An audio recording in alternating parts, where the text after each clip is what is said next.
Bayangkan, ribuan satria dengan baju berzirah logam, mengangkat pedang, tombak dan perisai. Di dada mereka tergantung agama, yaitu salib besar berwarna merah, simbol perang suci yang mengatasnamakan Tuhan. Namun, di balik teriakan Tuhan menghendakinya, tersimpan kisah kelam, pembantaian, perebutan kekuasaan, dan kerakusan manusia.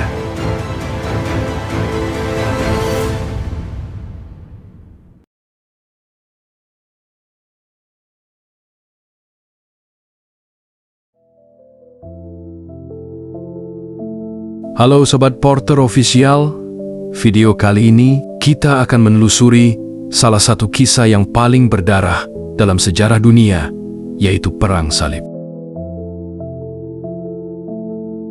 Sebuah rangkaian peperangan yang berlangsung lebih dari 2 abad, perang antara dunia Kristen Barat dan dunia Islam Timur. Tapi, apakah benar perang ini murni atas nama agama? Ataukah ada kepentingan lain yang disembunyikan di baliknya? Mari kita ungkap kebenarannya dan apakah sebenarnya yang terjadi, seperti apa dan bagaimana kejadiannya. Inilah sejarah kelam Perang Salib.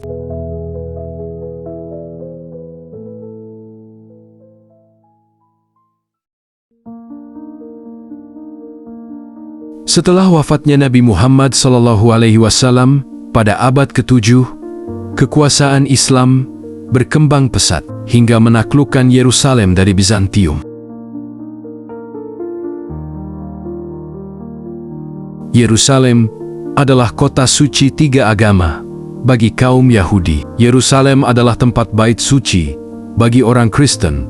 Yerusalem adalah tempat penyaliban Yesus. Sedangkan bagi kaum Muslim, Yerusalem adalah tempat Isra Miraj Nabi Muhammad.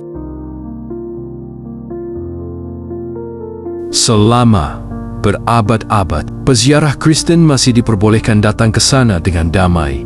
Namun keadaan mulai berubah ketika Turki Seljuk naik ke tampuk kekuasaan.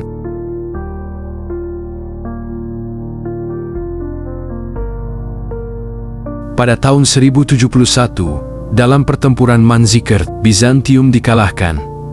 Konstantinopel pun ketakutan, dan Kaisar Alexios I meminta bantuan kepada Paus di Roma.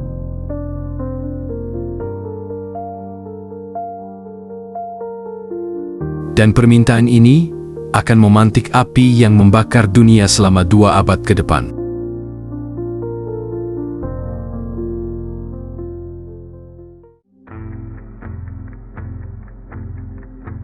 Pada tahun ke-1095, pemimpin Kristen Roma, Paus Urban II, berdiri di hadapan ribuan umat di kota Clermont, dan dengan suara bergetar, ia menyerukan, "Saudara-saudara seiman, Yerusalem telah dinajiskan oleh tangan-tangan kafir. Maka bangkitlah, rebut kembali tanah suci demi kemuliaan Tuhan." Pidato itu mengguncang Eropa, rakyat miskin, bangsawan, hingga satria. Semuanya percaya bahwa berperang akan menghapus dosa dan membuka pintu surga.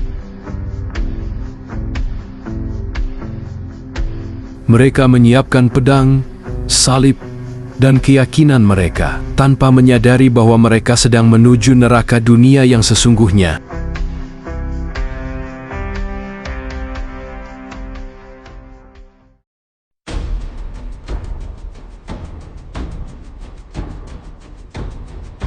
Gelombang pertama dikenal sebagai Perang Salib Rakyat. Ribuan petani tak terlatih meninggalkan rumah mereka menuju timur. Mereka percaya mukjizat akan melindungi mereka.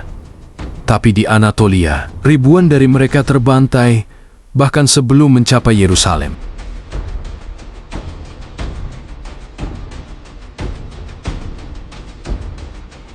Gelombang kedua, para bangsawan Eropa memimpin pasukan sejati, Godfrey de Bouillon, Bohemond, dari Taranto, dan Raymond, dari Toulouse. Mereka berperang selama 3 tahun, melewati kelaparan, penyakit, dan medan berat. Hingga akhirnya, tahun 1099, mereka tiba di Yerusalem.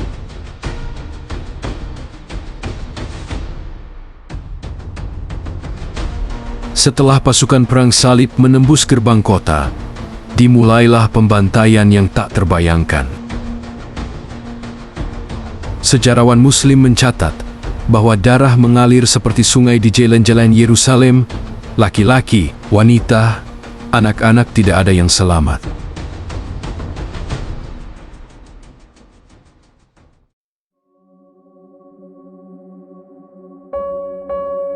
Yerusalem jatuh, namun yang mereka rebut bukan tanah suci, melainkan neraka di bumi.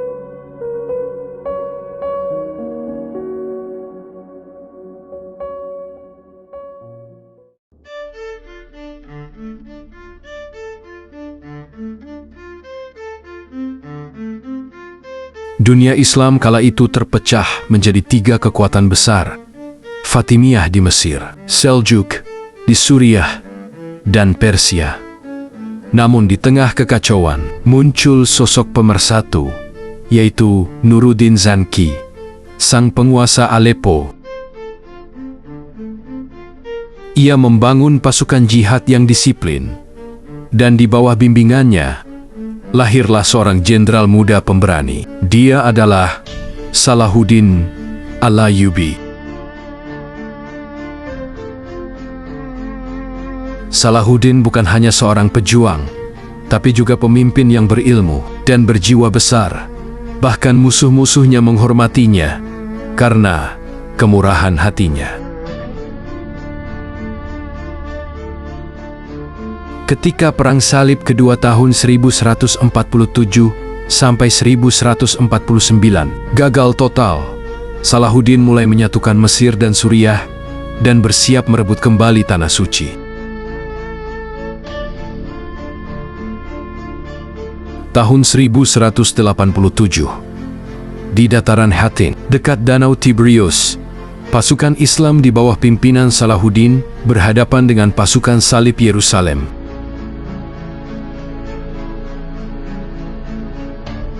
Dengan taktik cerdas, Salahuddin mengepung musuh di tengah panas gurun, memutus suplai air, dan melemahkan moral lawan. Hingga pada akhirnya, pasukan salib hancur total. Raja Guaidelusinen tertawan, dan tak lama kemudian, Yerusalem kembali ke tangan Muslim.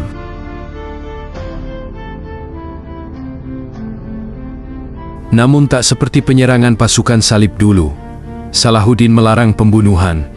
Ia memberi kesempatan bagi umat Kristen untuk pergi dengan damai. Bahkan wanita dan anak-anak diberi perlindungan. Itulah kehormatan sejati seorang satria sejati. Bukan pada darah yang ia tumpahkan, tetapi pada rahmat yang ia berikan.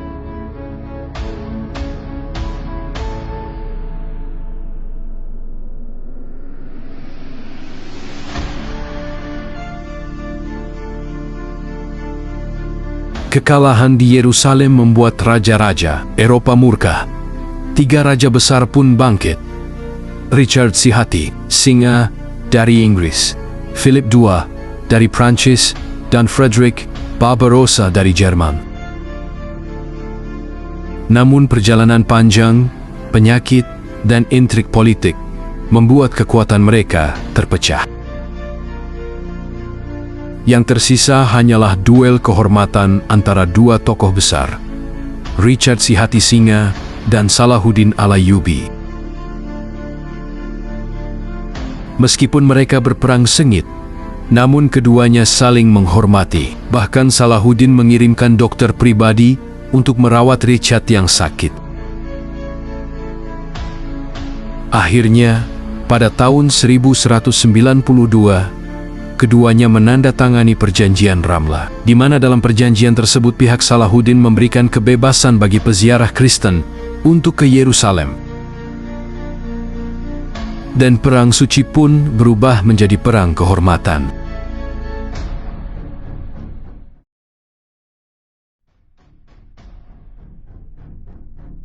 Setelah Perang Ketiga, muncul beberapa perang salib lagi, namun semua berakhir memalukan.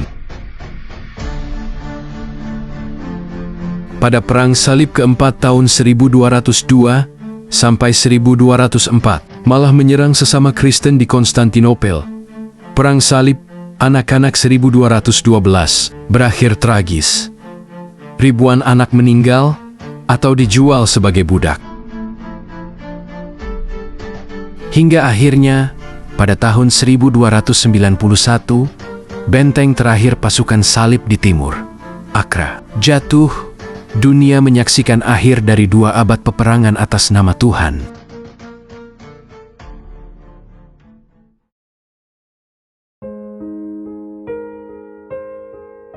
Perang salib telah meninggalkan luka mendalam bagi umat manusia. Ratusan ribu nyawa melayang, dan kebencian antar agama bertahan berabad-abad lamanya.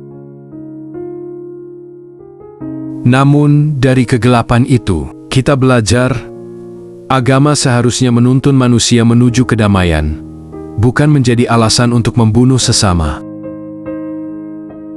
Karena pada akhirnya, dalam setiap peperangan, yang kalah adalah kemanusiaan. Sobat Porter Official yang budiman, terima kasih telah menyaksikan video ini sampai selesai. Jika kamu suka konten sejarah seperti ini, jangan lupa untuk like, subscribe, dan bagikan, agar semakin banyak orang tahu bahwa sejarah bukan sekadar kisah masa lalu, tapi peringatan bagi masa depan. Sampai jumpa di video berikutnya.